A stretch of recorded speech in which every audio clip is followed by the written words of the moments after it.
Hi friends, R4iലേക്ക് എല്ലാവർക്കും ഒരിക്കൽ കൂടി സ്വാഗതം.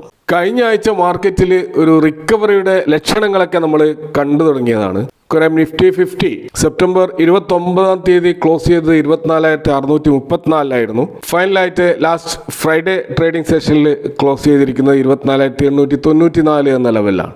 അവിടെ 317 പോയിന്റിന്റെ ഒരു ചേഞ്ച് കാണാം. ഏകദേശം 0.97%, ഓൾമോസ്റ്റ് 1%ന്റെ ഒരു അപ്സൈഡ് ആണ് നിഫ്റ്റിയിലുണ്ടായത്. ഇപ്പൊ നിഫ്റ്റി 50 ഉണ്ടായതിനേക്കാൾ മെച്ചപ്പെട്ട പ്രകടനം നമുക്ക് ബ്രോഡർ മാർക്കറ്റിൽ കാണാൻ കഴിയും. നിഫ്റ്റി മിഡ് ക്യാപ് 150 ഇൻഡെക്സ് 2% അപ്സൈഡായി. നിഫ്റ്റി സ്മോൾ ക്യാപ് 250 ഇൻഡെക്സ് 1.99% അപ്സൈഡായി. Nifty micro cap 250 index 1.48% upside ആയിട്ട് കാണാം. ഇപ്പോൾ കാര്യമായ ബൈങ് നടക്കുന്നത് ലാർജ് ക്യാപ്പ് അല്ലാത്ത സ്റ്റോക്കുകളിലാണെന്ന് നമുക്കിവിടെ മനസ്സിലാക്കാൻ കഴിയും. എങ്കിൽ പോലും നമ്മുടെ മാർക്കറ്റിൽ അതിൻ്റെ ആ ഒരു ബിയറിഷ്നെസ് പൂർണ്ണമായിട്ടും ഒഴിവായിട്ടില്ല എന്നാണ് നമുക്ക് കാണാൻ കഴിയുന്നത്. അതിലേക്ക് പ്രധാനമായിട്ട് കോൺട്രിബ്യൂട്ട് ചെയ്യുന്ന രണ്ട് ഫാക്ടേഴ്സ് നമുക്ക് കാണാൻ പറ്റും. ഒന്ന് റൂപ്പിയുടെ ഡിവാലുവേഷനാണ്. 88.6 മുതൽ 88.80 എന്നുള്ള ആ ഒരു റേഞ്ചിലാണ് ലാസ്റ്റ് വീക്ക് ഇന്ത്യൻ റുപ്പി ഡോളറിനെതിരെ ട്രേഡ് ചെയ്തതെന്ന് നമുക്ക് കാണാൻ കഴിയും. അപ്പോൾ സ്വാഭാവികമായിട്ടും റുപ്പിയുടെ വീക്ക്നെസ് കാരണം FIIസിന്റെ സെല്ലിങ്ങും കണ്ടിന്യൂസ് ആയിട്ടും തുടർന്നുകൊണ്ടേയിരിക്കുകയാണ്. അപ്പോൾ ഈ ഒക്ടോബർ മാസം പിറന്നതിന് ശേഷം FIIസിന്റെ ആ ഒരു സെല്ലിങ്ങിൽ യാതൊരു കുറവും ഉണ്ടായിട്ടില്ല.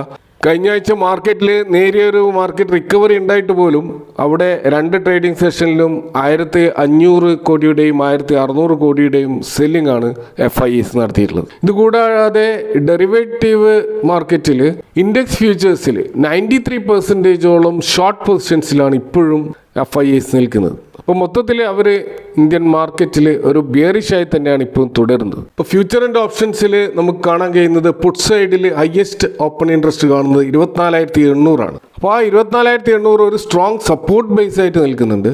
കോൾ സൈഡിൽ ഹയസ്റ്റ് ഓപ്പൺ ഇൻട്രസ്റ്റ് 25,000 നിൽക്കുകയാണ്. അപ്പോൾ അത് ഒരു സ്ട്രോങ് റെസിസ്റ്റൻസ് ആയിട്ട് നിൽക്കുന്നുണ്ട്. അപ്പോൾ അതുകൊണ്ട് തന്നെ നെക്സ്റ്റ് വീക്ക് നമുക്ക് മൊത്തത്തിൽ മാർക്കറ്റിൻ്റെ ഒരു ടെക്നിക്കൽ ചാർട്ടുകളിൽ നോക്കിക്കഴിഞ്ഞാൽ 24,750 25,100 ഇടയിലുള്ള ഒരു റേഞ്ചാണ് നമുക്ക് പ്രതീക്ഷിക്കാൻ കഴിയുക. ഇപ്പോൾ 24,750 നല്ലൊരു സ്ട്രോങ് സപ്പോർട്ടും അതുപോലെ 25,000 ഒരു സ്ട്രോങ് റെസിസ്റ്റൻസും, അത് 25,100 വരെ ആ റെസിസ്റ്റൻസ് തുടരാം. അപ്പോൾ 25,150 മുകളിൽ ക്ലോസ് ചെയ്ത് സസ്റ്റെയിൻ ചെയ്യുകയാണെങ്കിൽ നമുക്ക് ആ ഒരു ബിയറിഷ്നെസ് നമ്മുടെ മാർക്കറ്റിൽ അവസാനിച്ചു എന്ന് വേണമെങ്കിൽ മനസ്സിലാക്കാം. അപ്പോൾ കഴിഞ്ഞ ആഴ്ച നമ്മൾ കാണുന്നത് ബാങ്കിങ് ആൻഡ് ഫൈനാൻസ്, അതുപോലെ metal and mining, aerospace and defence, auto sector, ഇത്തരം സെക്ടറുകളിലാണ് ശക്തമായ മോശമല്ലാത്ത പെർഫോമൻസ് നമ്മൾ കണ്ടത്. അപ്പോൾ അടുത്ത ആഴ്ച ഈ റിക്കവറി തുടരണമെങ്കിൽ ഗ്ലോബൽ ക്യൂസും ഡൊമസ്റ്റിക് ക്യൂസിലും പോസിറ്റീവായിട്ടുള്ള ചേഞ്ചസ് വരേണ്ടതുണ്ട്. അപ്പോൾ അത്തരത്തിൽ സ്വാധീനിക്കാൻ സാധ്യതയുള്ള ട്രിഗർ പോയിന്റുകളെ കുറിച്ചാണ് നമ്മൾ ചർച്ച ചെയ്യുന്നത്. ഇപ്പോൾ ഗ്ലോബൽ മാർക്കറ്റിൽ നമ്മൾ നോക്കുകയാണെങ്കിൽ ഇപ്പോൾ US മാർക്കറ്റിൽ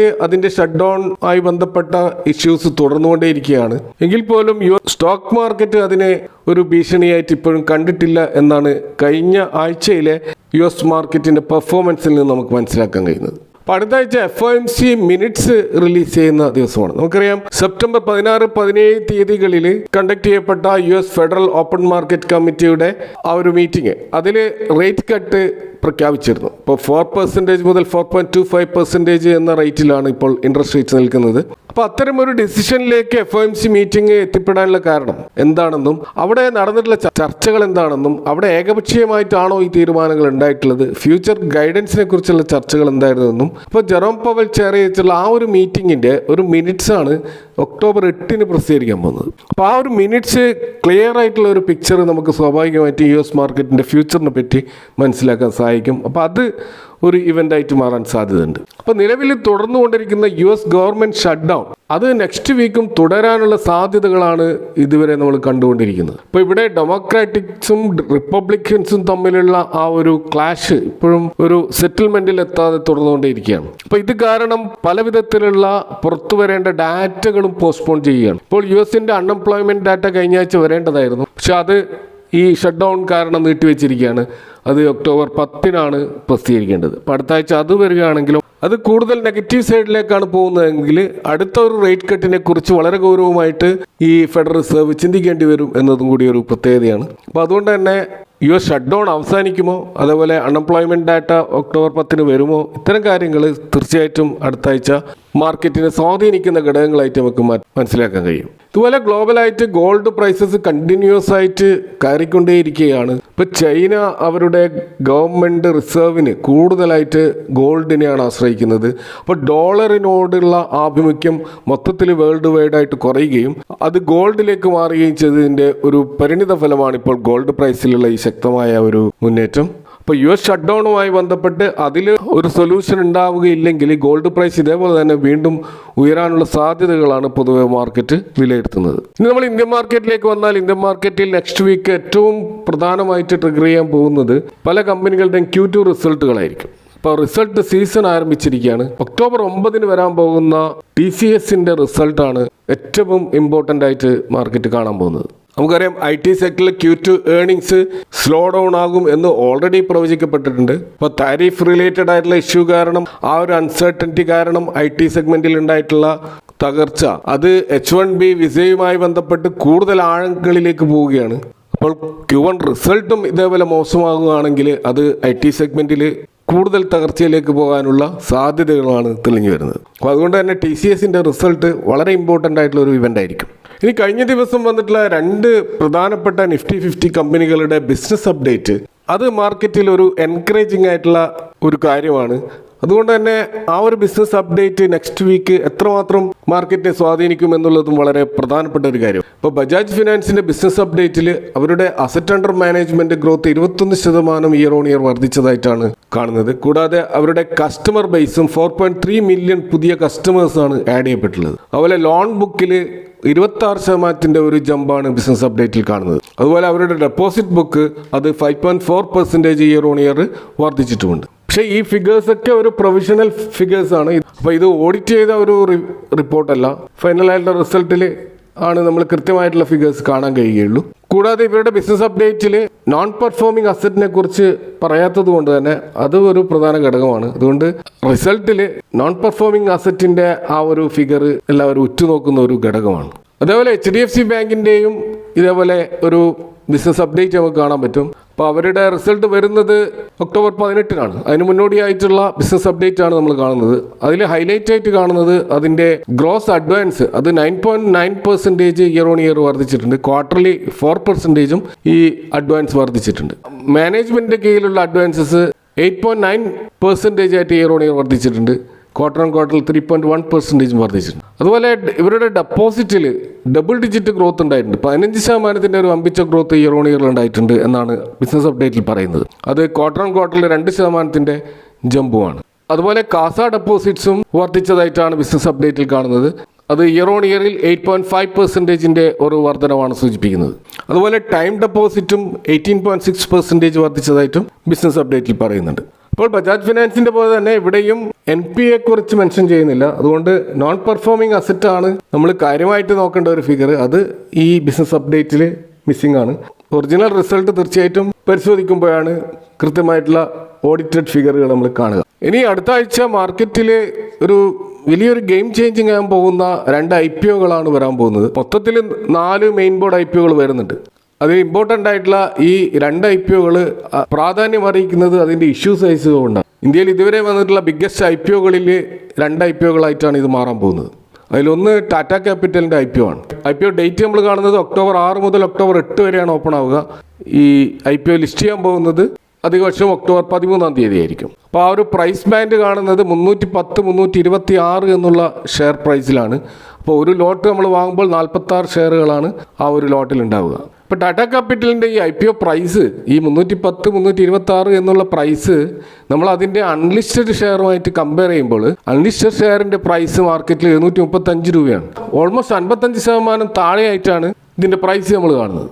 അതുപോലെ 2025 ഇതിൻ്റെ അൺലിസ്റ്റഡ് പ്രൈസ് 1075 ആയിരുന്നു. അപ്പോൾ ഇവിടെ അൺലിസ്റ്റഡ് ഷെയറുകൾ ഹോൾഡ് ചെയ്യുന്ന ഷെയർ ഹോൾഡേഴ്സിനെ സംബന്ധിച്ചിടത്തോളം വലിയ ലോസാണ് ഈ ഒരു പ്രൈസ് ബാൻഡിൽ നിന്ന് നമുക്ക് മനസ്സിലാക്കാൻ കഴിയുന്നത്. അപ്പോൾ 15,500 കോടിയോളം വരുന്ന ഒരു ഇഷ്യൂ സൈസാണിത്. അതിൽ ഫ്രഷ് ഇഷ്യൂ ആയിട്ട് 6,800 കോടിയാണ്. ഓഫർ ഫോർ സെയിലാണ് 8,665. അപ്പോൾ അതിൽ നമ്മൾ മനസ്സിലാക്കേണ്ടത്, അപ്പോൾ ഇതിൽ 8,600 കോടിയോളം രൂപ ഇതിൻ്റെ പ്രൊമോട്ടേഴ്സിനും മറ്റ് ഇൻവെസ്റ്റേഴ്സിനുമാണ് കിട്ടുക. അത് കമ്പനിയിലേക്ക് പോവുകയില്ല. കമ്പനിക്ക് കിട്ടുന്നത് ഫ്രഷ് ഇഷ്യൂ മാത്രമാണ്. അത് 6,846 കോടിയാണ്. അപ്പോൾ ഈ ടോട്ടലി 15,511 എന്നുള്ള ഇഷ്യൂ സൈസ് ഇതുവരെ വന്നിട്ടുള്ള IPOകളിൽ 4ാമത്തെ ഏറ്റവും വലിയ IPO ആണിത്. ഇതിനു മുമ്പ് വന്ന ഏറ്റവും വലിയ IPOകളിൽ ഒന്ന് ഹിണ്ടായ് മോട്ടോഴ്സിൻ്റെ 27,800 കോടിയുടെ IPO ആയിരുന്നു. മറ്റൊന്ന് LICയുടെ 21,000 കോടിയുടെ IPO, മറ്റൊന്ന് PTMൻ്റെ 18,300 കോടിയുടെ IPO ആയിരുന്നു. അപ്പോൾ അതിൻ്റെ തൊട്ട് താഴെയാണ് ഇപ്പോൾ ഈ ഒരു ടാറ്റ ക്യാപിറ്റലിൻ്റെ IPO നമ്മൾ കാണുന്നത്. അപ്പോൾ ഇത്തരത്തിലൊരു IPOയിലൂടെ ടാറ്റ സൺസ് അല്ലെങ്കിൽ അതിൻ്റെ മേജറായിട്ടുള്ള പ്രൊമോട്ടേഴ്സിൻ്റെ ഹോൾഡിങ് നിലവിലുള്ളത് 95.6% ആണ്. അതിപ്പോൾ 85.5% ആയിട്ട് കുറയും. അപ്പോൾ ഈ ടാറ്റ ക്യാപിറ്റൽ ഇങ്ങനെയൊരു IPOയുമായിട്ട് വരാനുള്ള കാരണം അത് RBI റെഗുലേഷനുമായി ബന്ധപ്പെട്ടിട്ടാണ്. അപ്പോൾ ടയർ 1 ക്യാപിറ്റൽ ബേസുള്ള ഒരു NBFC ആയിട്ട് ഇതിനെ RBI റെക്കഗ്നൈസ് ചെയ്തതോടുകൂടി ഇവരുടെ ഫ്യൂച്ചർ ക്യാപിറ്റൽ റിക്വയർമെൻറ്റുമായി ബന്ധപ്പെട്ടിട്ടാണ് ഇങ്ങനെ ഒരു IPO വരുന്നത്. അപ്പോൾ ടാറ്റ ക്യാപിറ്റൽ എന്ന് പറയുന്നത് ഒരു നോൺ ബാങ്കിങ് ഫൈനാൻഷ്യൽ സർവീസസ് കമ്പനിയാണ്. അപ്പോൾ ഇവരുടെ 95% റവന്യൂ ക്രിയേറ്റ് ചെയ്യപ്പെടുന്നത് ഈ ലെൻഡിങ് ബിസിനസ്സിലൂടെയാണ്. അവർ കടം കൊടുത്തുകൊണ്ടാണ്, അതിൽ നിന്നുള്ള ഇൻട്രസ്റ്റാണ് ഇവരുടെ മെയിൻ ഇൻകം. അത് അവർ റീറ്റെയിലേഴ്സിനും കോർപ്പറേറ്റിനും ഇൻസ്റ്റിറ്റ്യൂഷൻസിനും ഒക്കെ ഈ രീതിയിൽ ലെൻഡ് ചെയ്തിട്ടാണ് ഇവരുടെ NBFC വളരുന്നത്. അപ്പോൾ ഇന്ത്യയിലെ 3rd ലാർജസ്റ്റ് NBFC ആണിത്. ഇപ്പോൾ ബജാജ് ഫിനാൻസ്, ശ്രീറാം ഫിനാൻസ് കഴിഞ്ഞ് കഴിഞ്ഞാൽ ഏറ്റവും വലിയ NBFC ആയിട്ടാണ് നമുക്കിത് കാണാൻ കഴിയുക. ഇവരുടെ ഡെറ്റ് ടു ഇക്വിറ്റി 6.6% ആണ്. നമുക്കറിയാം ഫിനാൻഷ്യൽ കമ്പനികളിൽ ഡെറ്റ് ടു ഇക്വിറ്റി കുറച്ച് ഹൈ ആയിരിക്കും, പക്ഷേ കമ്പാരിറ്റീവ്ലി മറ്റ് പിയേഴ്സുമായിട്ട് കമ്പയർ ചെയ്യുമ്പോൾ കുറച്ച് കൂടുതലാണ്. അതുപോലെ പ്രൈസ് ടു ബുക്ക് വാല്യൂ 4.1 ആണ്, അതും കൂടുതലായിട്ടാണ് നമുക്ക് കാണുന്നത്. ടാറ്റ ക്യാപിറ്റലിൻ്റെ PE റേഷ്യോ 35.99% ആണ്. അത് ലിസ്റ്റിങ്ങിന് ശേഷം 33.24 ആയിട്ട് മാറും. കോമ്പറ്റേറ്റേഴ്സ് ആയിട്ടുള്ള ബജാജ് ഫിനാൻസിന്റെ PE 35 ആണ്, ശ്രീറാം ഫിനാൻസിൻ്റെത് 14 ആണ്, ചോളമണ്ഡൽ ഫിനാൻസിൻ്റെത് 30 ആണ്, L&T ഫിനാൻസിൻ്റെത് 24 ആണ്, സുന്ദര ഫിനാൻസിൻ്റെത് 25 ആണ്, HDB ഫൈനാൻഷ്യൽസിൻ്റെത് 29 ആണ്. അപ്പോൾ അവയൊക്കെ ആയിട്ട് കമ്പയർ ചെയ്യുമ്പോൾ ഇതിൻ്റെ വാല്യുവേഷൻ കുറച്ച് ഹൈ ആയിട്ടാണ് നമ്മൾ കാണാൻ കഴിയുക. ഇപ്പോൾ ടാറ്റ ക്യാപിറ്റലിൻ്റെ ഗ്രേ മാർക്കറ്റ് പ്രീമിയം നമ്മളിപ്പോൾ ചെക്ക് ചെയ്ത് കഴിഞ്ഞാൽ 29-ാം തീയതി, അതായത് ലാസ്റ്റ് വീക്ക്, ഇതിൻ്റെ ഗ്രേ മാർക്കറ്റ് പ്രീമിയം 8.28% ഒരു ലിസ്റ്റിംഗ് സാധ്യതയുള്ള രീതിയിലായിരുന്നു ഉണ്ടായിരുന്നത്. എന്നാൽ ഇപ്പോൾ നമ്മൾ നോക്കുമ്പോൾ അത് വലിയൊരു ഫോൾ നടന്നിട്ടുണ്ട്. ഇപ്പോൾ 2.3% ലിസ്റ്റിംഗ് ഗെയിൻ മാത്രമാണ് നമുക്ക് കാണുന്നത്. ഇപ്പോൾ IPO ഓപ്പൺ ചെയ്തിട്ട് അതിൽ ആങ്കർ ഇൻവെസ്റ്റേഴ്സും മറ്റ് ലിസ്റ്റൊക്കെ പരിശോധിച്ചുകൊണ്ട് ഇൻവെസ്റ്റേഴ്സ് തീരുമാനമെടുക്കുമ്പോൾ ചിലപ്പോൾ ഈ ഗ്രേ മാർക്കറ്റ് പ്രീമിയം വർദ്ധിക്കുകയോ കുറയുകയോ ഒക്കെ ചെയ്യാം. അപ്പോൾ നമുക്കിപ്പോൾ അത് പ്രവചിക്കാനാവില്ല. എങ്കിലും അപ്ലൈ ചെയ്താൽ കിട്ടാൻ സാധ്യതയുള്ള ഒരു IPO ആയിട്ടാണ് ഇത് നമുക്കിപ്പോൾ കാണാൻ കഴിയുന്നത്. ഇതിൻ്റെ ഡിമാൻഡ് കുറഞ്ഞു വരുന്നതായിട്ടാണ് നമ്മൾ കാണുന്നത്. മറ്റൊരു ബിഗ്ഗസ്റ്റ് IPO വരാൻ പോകുന്നത് LG ഇലക്ട്രോണിക്സിൻ്റെതാണ്. ഇതിൻ്റെ IPO ഡേറ്റ് October 7 മുതൽ October 9 വരെയാണ് ഓപ്പൺ ചെയ്യുക. ഇത് ലിസ്റ്റ് ചെയ്യാൻ സാധ്യതയുള്ളത് October 14-നായിരിക്കും. പ്രൈസ് ബാൻഡ് കാണുന്നത് 1,080-ഉം 1,140 എന്നുള്ള ഒരു പ്രൈസിലാണ്. ഒരു ലോട്ടിൽ 13 ഷെയറുകൾ മാത്രമാണ് ഉണ്ടാവുക. അപ്പോൾ 11,607 കോടിയുടെ ഒരു വലിയ ഇഷ്യൂ സൈസുള്ള LG ഇലക്ട്രോണിക്സിൻ്റെ IPO അത് മുഴുവനായിട്ട് ഓഫർ ഫോർ സെയിലാണ്. അതായത് കമ്പനിക്ക് ഈ പൈസ പോകുന്നില്ല, ഈ പൈസ മുഴുവനും കൊറിയയിലുള്ള അതിൻ്റെ പ്രൊമോട്ടേഴ്സിനായിരിക്കും പോവുക. ഇപ്പോൾ നിലവിൽ പ്രൊമോട്ടേഴ്സിൻ്റെ ഹോൾഡിംഗ് 100%ആണ്, അതാണ് ഇപ്പോൾ 85% കുറയും. അപ്പോൾ LG ഇലക്ട്രോണിക്സ് എന്ന് പറയുന്നത് നമുക്ക് സുപരിചിതമായിട്ടുള്ളൊരു കമ്പനിയാണ്. നമുക്കറിയാം ഹോം അപ്ലയൻസസും കൺസ്യൂമർ ഇലക്ട്രോണിക്സ് മേഖലയിൽ പ്രവർത്തിക്കുന്ന ഈ കമ്പനിയുടെ പ്രൊഡക്റ്റുകൾ നമ്മുടെയൊക്കെ ഹൗസ് ഹോൾഡിൽ വളരെ ഫെമിലിയർ ആയിട്ടുള്ള പ്രൊഡക്ട്സ് ആണ്.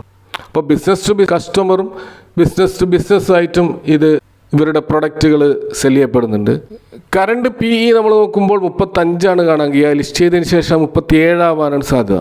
ഇതിൻ്റെ ഒരു പ്രൈസ് ടു ബുക്ക് വാല്യൂ 13 എന്ന ലെവലാണ്. പക്ഷെ ഇവിടെ ഇതിൻ്റെ PE റേഷ്യോ നോക്കുമ്പോൾ നമുക്ക് ഹൈയായി തോന്നുമെങ്കിലും അവരുടെ സെക്ടറിലുള്ള മറ്റ് കമ്പനികളുമായിട്ട് അല്ലെങ്കിൽ മറ്റ് കോമ്പറ്റേറ്റേഴ്സുമായിട്ട് നമ്മൾ കമ്പയർ ചെയ്യുമ്പോൾ ഇതിൻ്റെ PE വളരെ കുറവാണെന്ന് കാണാം. ഇപ്പോൾ ഹെവൽസിൻ്റെ PE 65-ഉം വോൾട്ടാസിൻ്റെ 69-ഉം വേൾപൂളിൻ്റെത് 48-ഉം ബ്ലൂ സ്റ്റാറിൻ്റെ 72 ആണ്. അപ്പോൾ അങ്ങനെ നോക്കുമ്പോൾ ഇതിൻ്റെ വാല്യുവേഷൻ വളരെ ഓക്കെയാണ്. അപ്പോൾ അതുകൊണ്ടാണ് ഈ IPOക്ക് നല്ല ഡിമാൻഡാണ് ഇപ്പോൾ നമ്മൾ കാണുന്നത്. കാരണം October 1-ാം തീയതി ഉണ്ടായിരുന്ന ഇതിൻ്റെ പ്രീമിയം 12.72 ആയിരുന്നു ഗ്രേ മാർക്കറ്റ് പ്രീമിയം. അതിപ്പോൾ ഉയർന്നിട്ട് 22.37% ആണ്. അപ്പോൾ ശക്തമായ ഡിമാൻഡ് ഈ ഒരു IPOയിൽ വളർന്നു വരുന്നതായിട്ട് നമുക്ക് കാണാം.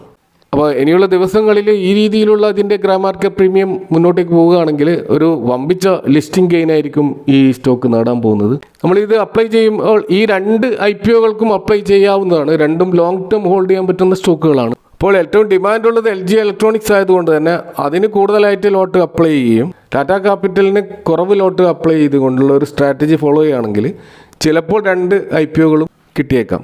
അപ്പോൾ ഇതൊക്കെയാണ് നെക്സ്റ്റ് വീക്ക് മാർക്കറ്റുമായി ബന്ധപ്പെട്ട് നിങ്ങളുമായിട്ട് പങ്കുവെക്കാനുള്ളത്. ഈ വിഷയങ്ങളുമായി ബന്ധപ്പെട്ട നിങ്ങളുടെ അഭിപ്രായങ്ങളും കമൻറ്റുകൾ അറിയിക്കുക. Thanks for watching. See you next time with another video.